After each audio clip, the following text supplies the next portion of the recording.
Magandang araw, magandang hapon at magandang gabi sa ating mga kababayan sa iba't ibang panig ng mundong ito at sa iba't ibang panig ng Pilipinas. Kamusta naman po kayo?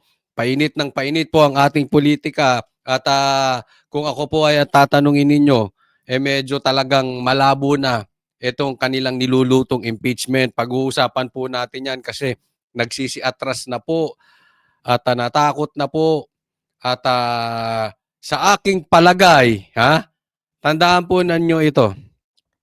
Ang Kamara po or itong mga taga-Quadcom o itong mga congressman ay naghahanap na ng alatore.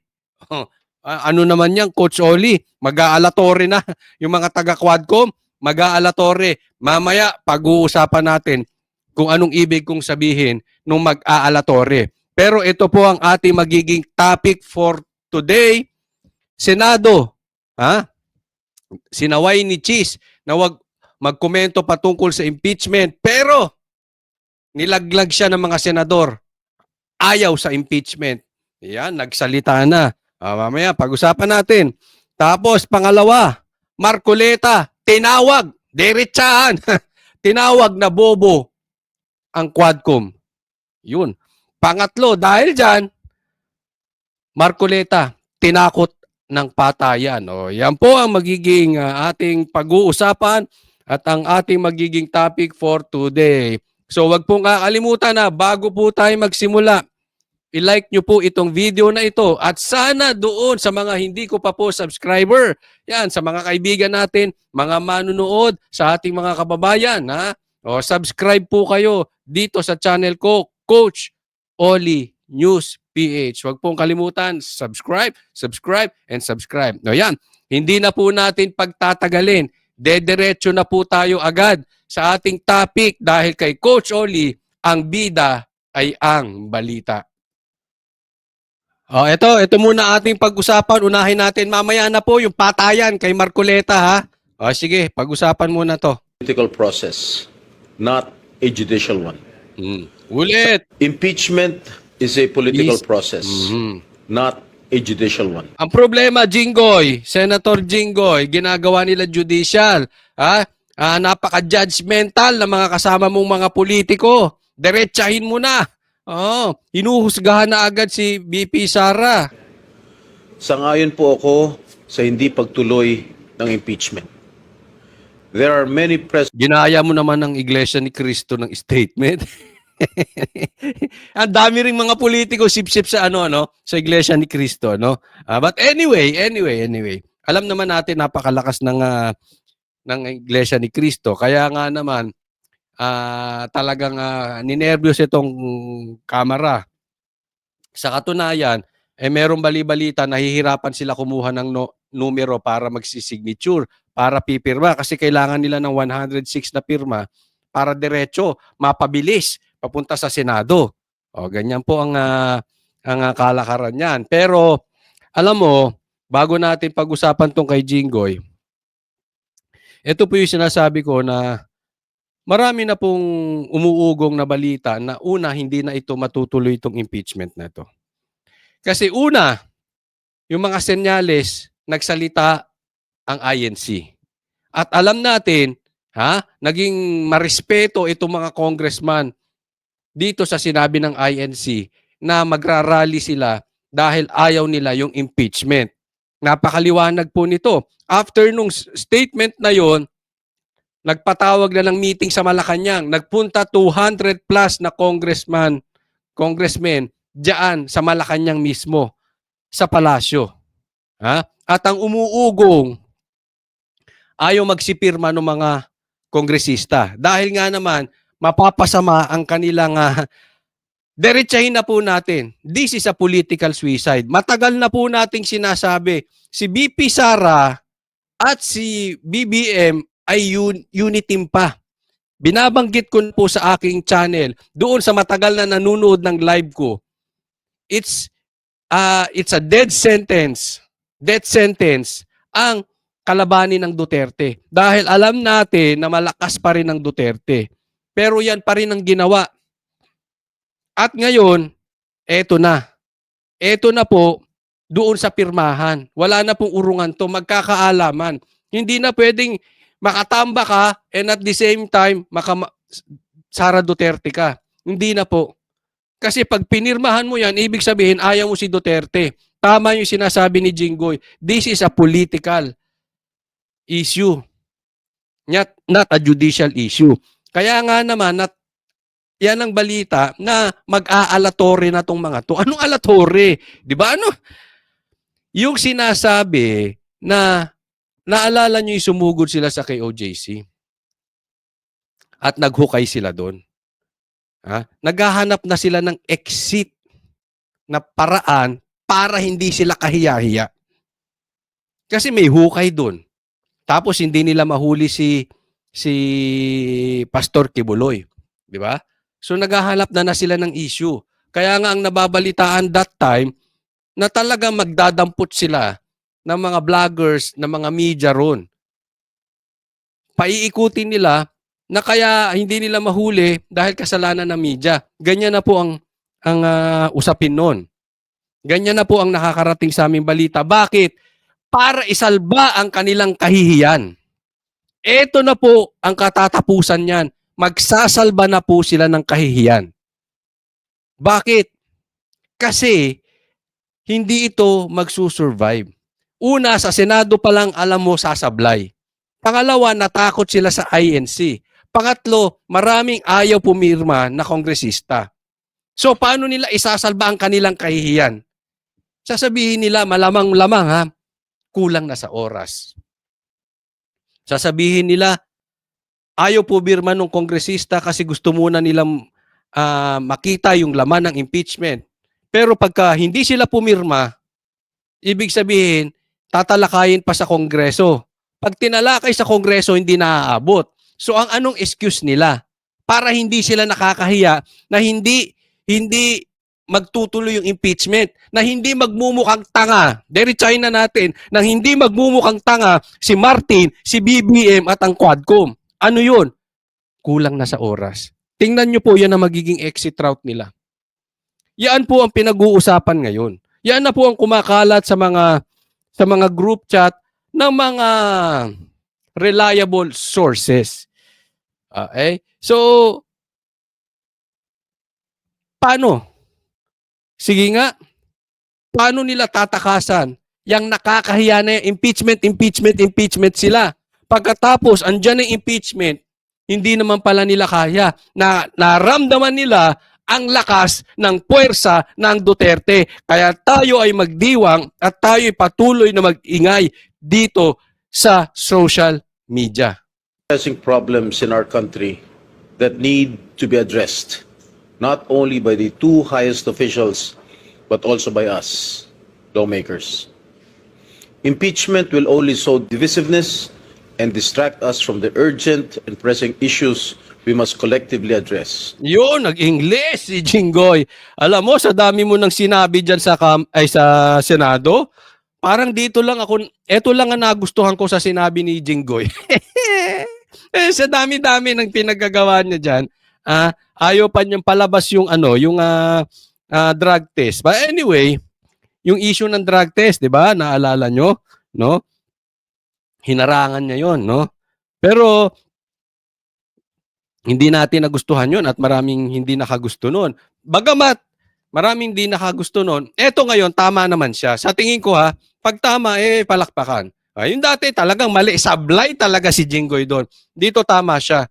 Yung impeachment na yan, i-divide lang tayo. Pero sa katunayan, Jinggoy, divided na tayo. Divided na tayo. Alam mo, eto sa kapanghalatan, kahit anuman ang reliyon nyo, eto ang paniwala. Yung nagdi-divide ng tao, galing sa diablo yan. Damonyo. Hinahati ang bansa. Bakit? Sa kanilang agenda, sa kanilang political na pangarap. Ayan po yan. Kaya, tama ka dyan, Jinggoy, no? And, alam mo, nakakatuwa rito. Antahin natin. Ako kung ako tatanungin nyo, gusto ko matuloy yung impeachment. Bakit? Once and for all. matapos na ito. Dahil alam ko, hindi naman sila magtatagumpay. Magmumukha silang tanga talaga. Magmumukha silang tanga dyan. Kaya gusto kong matuloy. Tapos niya, pag natuloy yan, 1 taon, 2 taon, hindi na pwede itry ulit si BP Sara for impeachment. Ayan, tapos 2028 election na. 'Di ba? So sablay. Pero sa isang banda, ito yung napakaganda. Ang sarap nito, kain tayong popcorn habang inaantay natin na magpalusot, na mag-alatore itong mga kamera, itong Quadcom, ito si Martin, ito si BBM, kung anong palusot nila, bakit hindi nila matuloy-tuloy yung impeachment? Di ba? Ang sarap nun. Sabay-sabay tayong tatawa.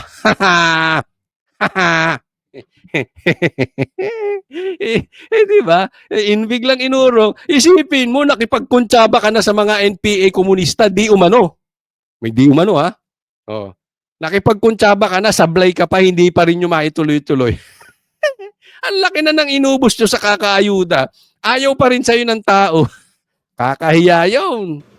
Impeachment moves should be firmly rooted in the principles of justice and accountability, not personal or partisan motives. Patuloy ko po na ipagdarasal at hihilingin ko na rin ngayong Kapaskuhan na manaig ang reconciliation sa pagitan ng ating dalawang pinakamataas na mga leader ng ating bansa para na rin sa kapakanan ng ating mga kababayan. Yon. Ito. Tanong natin, bago tayo pumunta sa patayan nitong kay Marcoleta. Tanong ko po sa inyo, ha? Kayo ba ay sang-ayon na matuloy yung impeachment kay BP Sara? Ilagay nyo dyan kung oo or hindi, anong dahilan kung bakit, ha? Sige, next topic po tayo. Ito. Nagwala na si Marcoleta. Pag-usapan natin. Punta rito, parte na po ng gusto kong gawin sapagkat hindi na ako masaya doon sa House of Representatives. Yun. Pagka nilalaban natin ang katwiran, pag sinasabihan natin sila kung ano yung tuntunin, kung ano yung dapat gawin para hindi nag-aaway-away. Baligtad po yung nangyayari. Pag ako na nagsasalita, guguluhin nila ako, pagtutulong-tulungan nila ako. Pati nga po yung hopya na kinakain ko, kukunin pa nila. Yun. Hindi, nakita naman natin yan, di ba? Parang mga bata, no? Oo, pagka nagsasalita si Marcoleta, actually, yung ginawa kay Marcoleta, ginawa din kay PRRD. Pag may sense na yung sinasabi, talagang ginugulo. Ito pa lang kay Marcoleta, umabot pa doon sa agawan ng hopya. Matindi. Parang bata parang bata kayo diyan, Quadcom. Ha? Ayaw nyo nang merong sense ang mga nagsasalita, ayaw nyo nang hindi papabor sa inyo. Para kayong mga bata or para kayong mga sindikato dyan. Ganun po. Ganun po yung mga taong yun. Nung isang araw po, nagsalita ako sa grupo ng mga hilot, yung mga kumadrona. Ayan, ito. Maganda tong kwento na ito. Oh. Nagsalita siya sa mga hilot, sa mga nagpapaanak. Mga ganito rin karami po, mas marami pa dito. Mm. Sabi ko sa kanila, magsusumbong din po ako sa inyo. Kasi, napagalaman ko pagka ang isang bata ay napanganak dito sa mundo at ang nagpaluwal ay kumadrona o yung hilot, yung bata na yon matalino pala. Yun. Totoo ba yan? O pag, ewan ko, hindi ko alam. Hindi ko masabi. Ha? May mga matatalino na. But anyway, according to Marcoleta, pag pinanganak ng hilot, matalino. Oh. Alam nyo kung bakit? Bakit? Tingnan po ninyo yung mga kasama ko sa Quadcom. Ano? Napanganak lahat sila sa ospital. Ako napanganak ako, hilot po, dahil mahirap lang ang buhay ko. Alam mo, ang sinabi ni Marcoleta dyan, hindi lang niya dinerecho.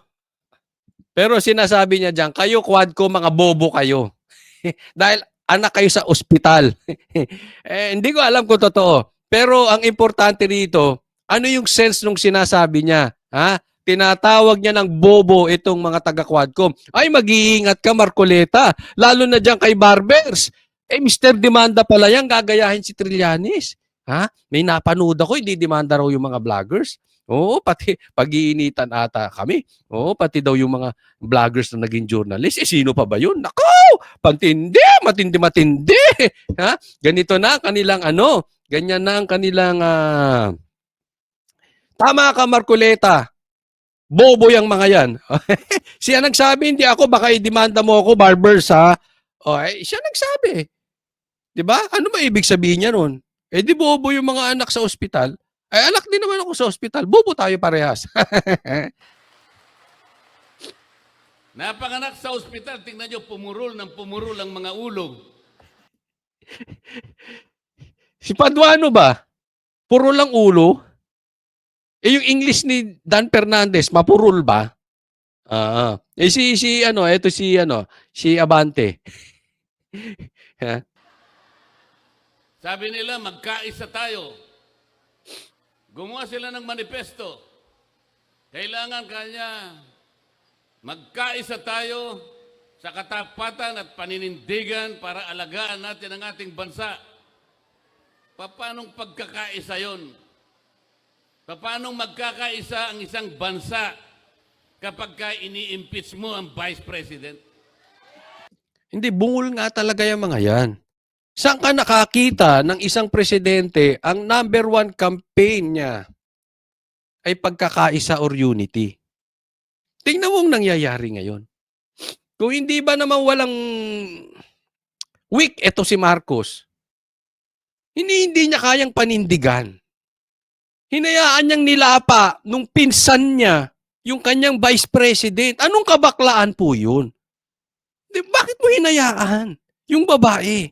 Yung babaeng vice president mo na ipinangakuan nyo ng unity. Anong klaseng presidente ito si Marcos? Hypocrisy. Nagpapanggap. Nagbabalat kayo.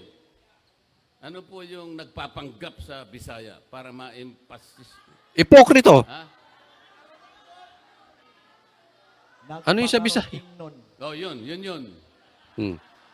Translator ko Sabi ko, pagtulungan natin, napakaraming problema ng bansa natin. Ang kuryente, napakataas ang kuryente sa bansang ito.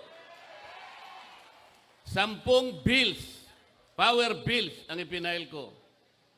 Wala kahit isa ang dininig sa committee. Paano ba puro Quadcom na lang? Lahat ng panahon, lahat ng atensyon binigay lahat sa Quadcom. Yan ang problema. Yan yung sinasabi natin, di ba? Ang dami niyang final na batas. Hindi na asikaso. Bakit? Busy sila kakatira sa mga Duterte. Para itong mga chismosong, mga artista vlogger. Oo, ungkatin ang ungkatin. Sila lang iba. Yung artista vlogger, lahat ng artista. Etong Quadcom, wala Duterte lang. Ano nangyayari sa bansa natin? Yung nilagay ninyo para gumawa ng batas na makakatulong sa Pilipino, anong pinaggagawa? Ayuda rito, ayuda ron, ayuda doon. Birahin si Sara, birahin si PRRD, birahin ang Duterte, birahin lahat ng humarang sa kanila. Ngayon naman, anong binibira? Pagkatapos birahin si Pastor Kibuloy, vloggers naman. Ganyan po yan sila. Isusunod na po. Wala nang panahon para dinggin yung mga panukalang batas na makakabuti sa tao. Ano po ba ang layunin ng ating batas sa kuryente na ginawa 23 years ago? What is the objective of that law that was enacted in 2001 or 23 years ago? To ensure the delivery of quality and reliable and affordable rates of electricity in this country. So pag sinabi mong secure and reliable, walang brownout. Pag sinabi mong affordable, Mura. abot kaya. Alam mo, sa doon sa mga ano ha, ewan ko ngayon, pero yung huling pinanggalingan ko, Mindoro, Grabe. May scheduled brownout 12 hours. Mahal na yung kuryente, puro pa brownout. Grabe, ganun katindi. Abot kaya sa Bisaya, barato. O yan, nakita nyo naman. Hindi mo alam yon, Senador Philip Salvador.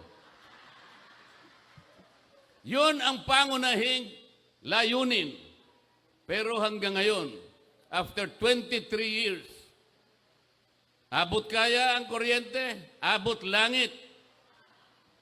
Tinanggal nila ako sa Committee on Energy. Pag sinasabi ko, walang hustisya ang ginagawa natin, you are not following the rule of law.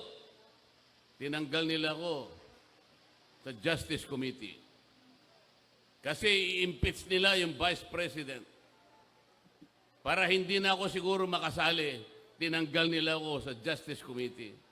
Ang sabi ko sa kanila, yun ang akala nyo. Subok-subukan ninyo na i-impeach ang Vice President. Yun! I will suggest to her that she should engage me as her defense counsel. Yun! Magaling. Kasi malinaw. Ito po problema nila. Alam nyo na ang estilo nila eh. Alam mo kaming mga vloggers, ramdam namin to. Kasi nga, si Banat Bay ang dami ng demanda. Ganun po nila sila pinapatahimik. No? Si Pastor Kibuloy, ginipit. Si Marcoleta, tinanggal sa committee. At ngayon, pinatawag pa yung mga vloggers na nandoon sa Zoom meeting ng NBI. Yan na po ang isusunod nila, kami mga vloggers. Kaya hopefully, nandiyan kayo sa likod namin at tulungan nyo kami. Pwede ba ako makahingi dito sa mga manonood natin na susuporta sa amin hanggang dulo? Dahil alam ko parating na mga demanda sa mga vloggers at talagang pag-iinitan at patatahimikin kami. So, sige nga, palagay mga fist bump doon sa mga susuporta sa mga vloggers na patatahimikin. Kasi, yan na po ang estilo nila. Yung nag-attend ng Zoom meeting, pinapatawag ng NBI. Si Barbers magdedemanda na sa mga vloggers. At pinag-uusapan na napapatawag sa Quadcom. No? Yan ang narinig ko kay Barbers. Yan na po ang galawan nila. Alam mo, hindi na po makatao. Hindi na po tayo parang demokrasya. Para tayong komunista na. Ang gusto nila, yung lagi lang nilang maririnig. Alam mo anong susunod dito? Paano halimbawa, yung Zoom meeting, nakipag-usap lang kay BP Sara, pinapatawag sa NBI. Halimbawa, makipagkita kami kay BP Sara. Kakasuhan nyo kami? Dahil pabor kami kay BP Sara? Lahat na lang ng kaibigan ng Duterte, kakasuhan nyo? Na-meet pa naman namin si BP Sara. Malay nyo, magkita kami ulit. Malay nyo, lagi namin nakakasama si PRRD. Di ba? Ganun na. Zoom meeting lang pinapatawag nyo. What's next? Palala po to ng palala. Because they are getting desperate. Dahil kahit parang droga yan eh. Yung una tikim lang. Pero habang tumataas ang dosage mo kasi yung dating tikim mo hindi na tumatama. Same thing dito. Yung dating ginagawa nila, napapansin nila, hindi na umuubra. Teka muna, ginawa na natin to, ginawa na natin kay BP Sara, ginawa na natin to. Palpak pa rin. Subukan nga natin patahimikin kasi nalalaman ng taong bayan ang balita patungkol kay BP Sara through sa vloggers. Kasi yung media, hawak naman nila eh. Meron pa bang binabalita ko? Hindi purihin si Tamba. Karamihan sa mainstream media, hindi man lahat karamihan niya ng binabalita. Paano lang nakakarating ang balita sa taong bayan na totoo? Through vloggers. Kaya galit sila sa vloggers. Yan ang gagawin nila ngayon. Po ang nangyayari eh. Wala nang hustisya. Sabi ko sa kanila, bakit ninyo sinusuri ang confidential funds ng Office of the Vice President? Why? If you are honest in trying to enact a particular law, kasi po, inquiry in aid of legislation. There are more than 400 offices and agencies of government, beneficiaries of confidential funds. They were also notified by the COA. Meron silang audit observation memo. Bakit yung opisina lang ng Vice President ang ating iniimbestigahan kung talagang hindi kayo namumulitika? 400 offices ayaw niyong imbestigahan. Only the office of the Vice President. Politika po ito. Pangalawa, sabi ko, Tindi, no? Di ba? Yan yung matagal na nating sinasabi to. Bakit hindi nyo imbestigahan kung sa tingin ninyo inaabuso ang confidential funds? Bakit kay BP Sara lang? Sigurado tayo mas malaki ang confidential funds ni Marcos. Bakit hindi nyo imbestigahan kung patas kayo? It doesn't mean kung ginastos ni Marcos sa tama o sa mali yung confidential funds, pero dapat iniimbestigahan nyo rin. 400 offices, according to Marcoleta, ang tumatanggap ng confidential funds. Sa 400 na yon, ang iniimbestigahan nyo lang yung ka-unit team ni Marcos na si BP Sara, Office of the Vice President. Marcos, ganyan ka na ba talaga ka-weak? Yung dati mong, hindi ka magiging presidente if not for BP Sara. Ganyan ka na ka-weak, Marcos? Na paano ka? Pinaimbestigahan? Office of the Vice President lang sa daming ahensya? Ano ka? Bakit pinayagan mo? Yung pinsan mo? yung pag-audit, yung pag-examine ng mga papel, ng mga reports about public expenditures, ito po'y trabaho ng COA. There is only one office. There is no other office. Papel nga mapapil. COA lang talaga nag-iimbestiga niyan. Ngayon, yung dapat na trabaho ng Quadcom, ng congressman, hindi nila nagagawa. Yung hindi nila trabaho, ginagawa nila. Tulad ng pag-iimbestiga. Hindi naman sila korte, hindi naman sila COA. At the same time, yung hindi nila trabaho na pagbibigay ng ayuda na sa DSWD yan, sila naman ang gumagawa. Tingnan nyo kung gaano ka-ipokrito itong mga to.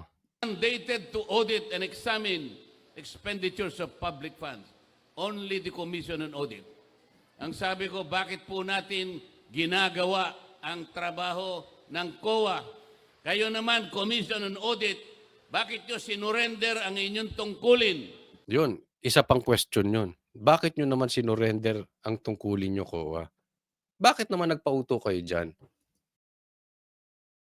Bakit naman kayo nagpapagamit dyan kay Martin, COA? Meron pong problema dito, sabi ko.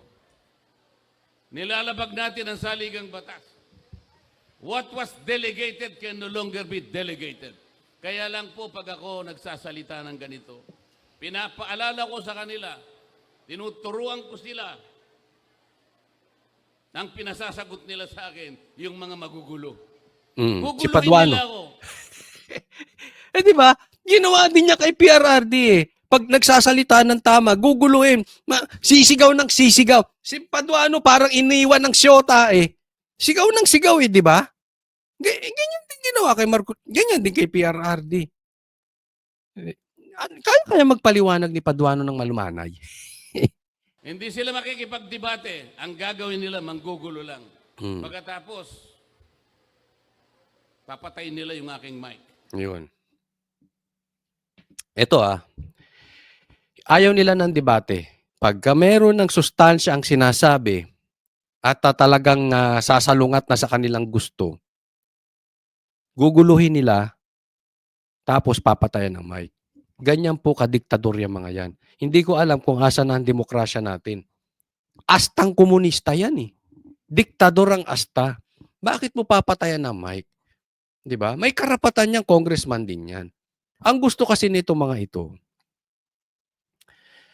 yung kung ano lang ang sabihin nila, umuo lang kayo ng umuo.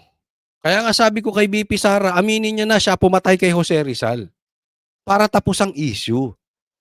Kasi pagka kinontra mo sila, Papatayan ka ng mic, guguluhin. Alam mo, yung pagpatay ng mic yan ang pananakot nila. Patayan. Maybe not literally, pero yan ang panakot nila, patayan. Patayan ng mic. It means, hindi lang dyan sa Quadcom, hindi lang dyan sa hearing, hindi lang dyan sa pagdinig, hindi lang dyan kay Marcoleta, pati yan sa mga vloggers. Papatayan namin kayo ng mic. Pansinin nyo, tingnan nyo anong nangyari sa Facebook. Ang dami naka-shadow ban. Ako naka-shadow ban, hindi na ako nag-ano doon. Hindi na ako nagla-live doon. Hindi na ako bihirang-bihira na ako. Dati consistent ako ron. Bakit? Naka-shadow ban. Kung gaano ang putok ng YouTube ko, Facebook ko hindi na gumalaw.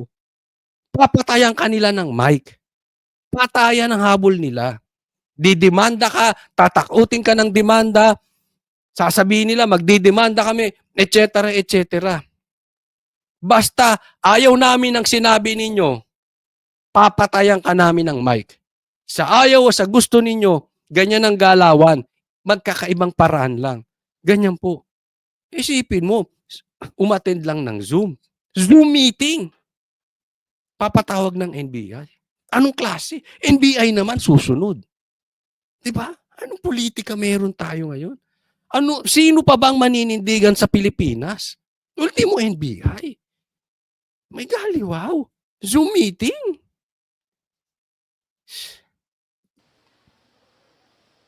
Papatayin nila. Ganito po ang nangyayari sa ating bansa. Sa ngayon po, nakakaawa ang kalagayan ng ating bansa. Napakamahal po ng kuryente, napakamahal ng presyo ng bilihin, napakamahal pa rin ng tubig. Ganyan po. Walang tumitingin dyan. Ang gusto lamang nilang gawin, mag-hearing sa Quadcom. Ang Quadcom, wala silang ibang subject matter. Kundi Duterte. Duterte. I-prosecute ang dating Pangulo ng Republika ng Pilipinas. Yan ang kanilang Parang binoto ba natin ang congressman? Kayo dyan sa distrito, binoto nyo ba yung mga congressman nyo para habulin ng mga Duterte para ma-insecure na... Ay, asar ako talaga sa taong insecure. Alam mo, pag may taong kasama kayong insecure, iwanan nyo na. Wala kayong gagawing mabuti dyan. Lahat ng gagawin nyo masama. Bakit? Insecure Nakakahiya po ang kanilang ginagawa. Kaya sabi ng mga kasama ko, total magulo na kayo dyan. Lumipat ka na lang sa Senado. Pumunta ka sa Barangay Taloma proper. Magpatulong kayong dalawa ni Philip Salvador. Nako! Ako sa magtatanong. Anong take mo kay Philip Salvador? Iniisip ko pa. I'll just be honest, iniisip ko pa. Sa totoo, ayoko siya maging senador. Pero, sa isang banda, parang gusto kong bigyan ng pagkakataon. Kesa naman iboboto ko yung mga kontra Duterte na wala nang nagagawa sa bayan, pabigat pa. At least, ito si Philip Salvador, worth trying, kaibigang matalik ng mga Duterte. Diba? But, hindi ko sinasabing suportahan nyo. Kasi baka nga ako hindi ko pa rin suportahan. Iniisip ko pa lang. Para sa ganon, magkaroon ng kalidad ang Philippine Senate.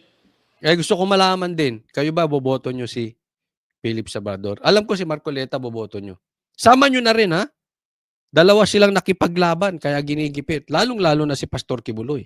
Talagang ginipit yan dahil talagang matalik at hindi iniwan ang Duterte. Hindi katulad ni Marcos, iniwan agad si BP Sara.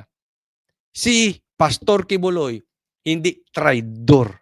Hanggang ngayon, nasa tabi ni PRRD. Sa katunayan, nung binira ang SMNI, anong ginawa ni Pastor Kibuloy? Nanahimik ba siya? Hindi. Lalo niya pang nilabas sa gikan sa masa si PRRD, naalala nyo? Kaya tuloy siya pinag-initan. Pero ibig sabihin, may tayo yung tao. Hindi nang iiwan ng kaibigan. Tingnan po nyo ang Senado ngayon. Tingnan nyo ang Senado ngayon. Kumbaga sa niluto, hindi mo malaman kung anong klaseng luto. Kilala nyo naman kung pabalik-balik na lang sila dyan. Kayo rin naman kasi yung may kasalanan. Paulit-ulit. Pabalik-balik. Pagkatapos ganito pa rin ang kalagayan ng ating bansa. Mahirap pa rin ang ating bansa. Merong isang matanda na nagsalita. Isa siyang scientist. Insanity, sabi niya. Sa Tagalog, kabaliwan. Ano po yung insanity sa Bisaya? Buang. Buang. Buang. Sino? Si Kabuangan. Marcos ba yan? Si Martin? Insanity is doing something over and over and over again, Yes. but expecting different results. Yes. Ibig sabihin, boto na kayo. parehas kayo ng parehas. Boto kayo ng boto ng trapo. Tapos, kayo rin na magrereklamo sa dulo. Alam nyo na nga magnanakaw. Alam nyo na nga diktador. At higit sa lahat, yan ang chichikin nyo sa isang tao. Magnanakaw ba? Diktador ba? At higit sa lahat, adik ba? Pag kaya, wag nyo na iboto. Ay ng boto sa kanila. Ganun pa rin. Hindi tayo makakakuha ng resultang mabuti para sa ating bansa. Bakit hindi natin testingin si Philip Salvador? Pwede. Ewan ko. Hindi ko pa sure. Sama Ewan nyo ko. kami doon. Pero nasa sa inyo yan. Kung iboboto nyo si Philip Salvador, go ahead.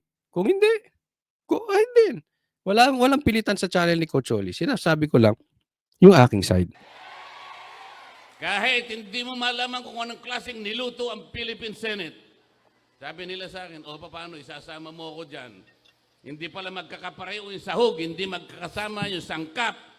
Hindi natin alam kung anong lasa niyan. Tapos ilalagay mo pa ako dyan, isasama mo pa ako dyan. Hindi po kanya, ganito po ang gagawin natin. Dahil nga hindi natin maintindihan kung anong klaseng luto na yung Philippine Senate, kayo po ay ilalagay natin dyan para po magsilbi kayong magic sarap. Yun. Baka po sa lasa, magkaroon man lang ng lasa yung luto na yan, baka magkaroon tayo ng pag-asa. Tingnan po ninyo yung corruption dito sa bansang ito. Yung corruption, nalulunod na tayo sa corruption. Correct. Nalulunod tayo sa corruption. Hindi na nga natin alam saan napunta yung flood control. Yung nangyari sa Okada, hindi na rin natin alam. Di ba? Tapos, umiepal pa tong tingog. Di ba? Na gusto nila, parte sila nung... Ay, nako. Alam mo, Marcoleta, huwag ka magsasalita ng ng korupsyon. Baka i-demanda ka. Mr. Demanda pa naman ngayon ng gobyerno. Lalo na, huwag mong birahin ng Congress, ng Kamara. Mahilig yan Magkano ang ginagasta ng ating bansa araw-araw? Magkano? How much does this country spend every day? Do you have an idea? 15.8 billion pesos every day. 15.8 Magkano naman billion. ang ating kinikita araw-araw? 11.7 billion pesos. Grabe, negative. Gumagasta tayo ng mas marami kaysa sa kinikita Oo. natin. Anong deficit? 4.1 billion pesos. Daily. Yan po ang Araw-araw. inuutang natin araw-araw. 4.1 billion pesos. Mababaon tayo Or sa about utang. 270 million pesos every hour. Ganyan Bagsak. kalakas ang Magkano korupsyon. na po yung ating utang? Ganyan sila kakurakot. 16 trillion pesos. Masakit niyan, pag nagsalita ka ng tama, galit pa sila sa'yo. Magdidemanda pa. 16 trillion pesos. Bigay ng akap. Akap dito, akap doon. Puro akap. Yan, siningit yan. Kine-question nila Amy yan, nila ba to yung akap na yan? Wala naman yan sa listahan bakit biglang nagkaroon ng akap? Alam mo ito si Tamba, ang daming pakulong ayuda. Ang dami. Tapos pagka nagsasalita, nagagalit kayo. Saan ba na talaga? Sige nga, bakit na ipasok yung akap na yan? Di ba? Bagamat ako ayaw ko si Amy. Never will I campaign for Amy Marcos. Never. Marcos pa rin yan. Pero sang-ayon ako sa sinabi niya. Bakit biglang nagkaroon ng akap? Sinama nyo sa budget.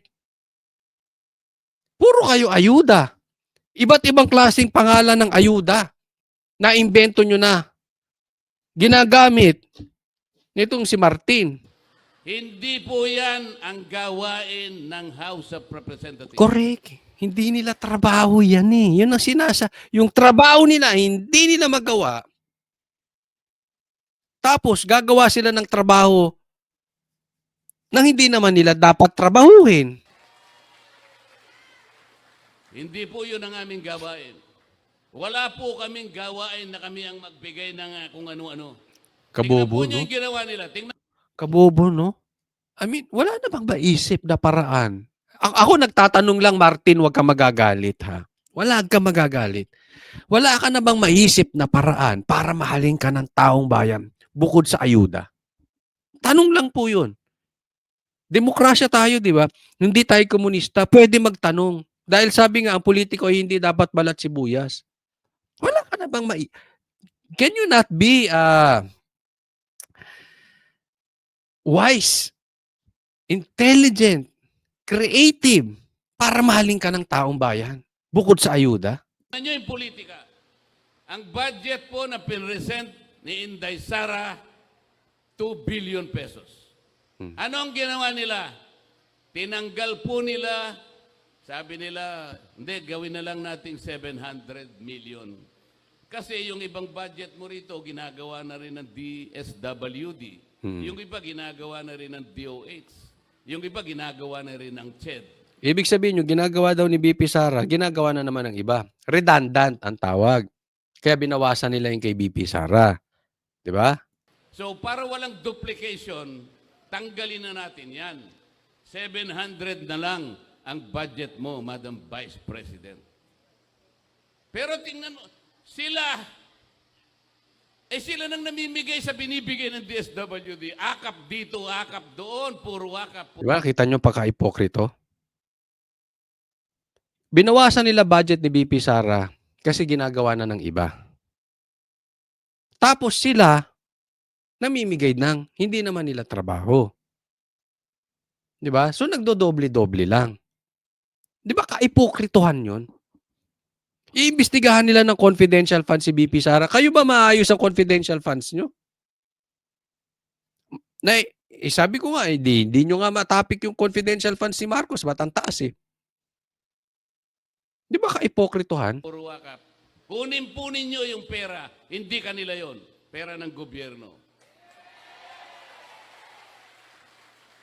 Walang mangyayari po pagka ganito ang gagawin natin. Pag nagbigay ka lang puro ayuda, puro subsidy, hindi po lalakas ang ating ekonomiya.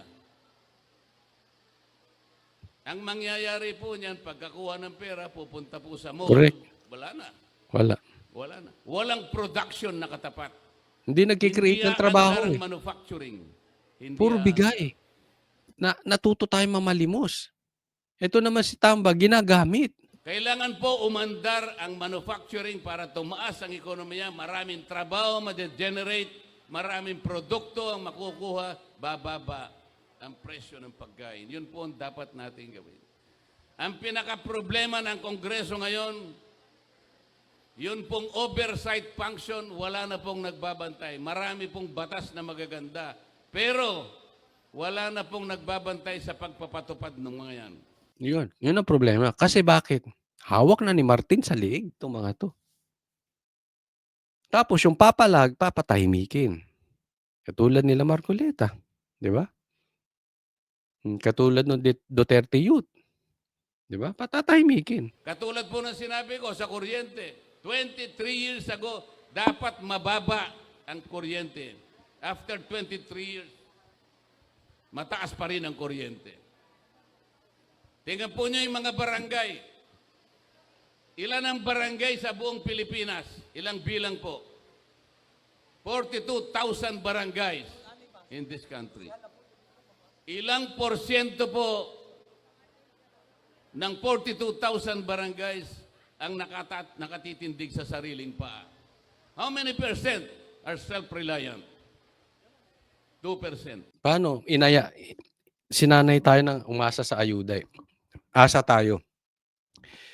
Ito na po yung ano natin, kaya tayo maging mapagmatsyag. At sabi ko nga, ito mga darating na araw, napakaganda nito dahil abangan natin kung ano ang magiging excuse ni BBM, ni Martin at ng Quadcom kung sakaling hindi nila matutuloy itong impeachment. Gaya na sabi ko, sa tingin ko, ang gagawin nilang palusot, kulang na sa oras. Pero naramdaman na nila yung lakas ng mga Duterte. Mahal sila ng taong bayan. Kaya magpatuloy tayo na magsalita sa social media. Kung asan man kayo, iparamdam ninyo yung hinaing ninyo.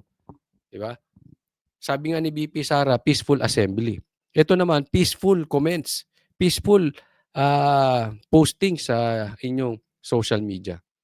Para dun sa mga hindi pa nakakaalam, may programa po ang Banateros sa SMNI, Monday to Friday, 8 p.m. po. Huwag kakalimutan. Panuorin nyo po kami doon.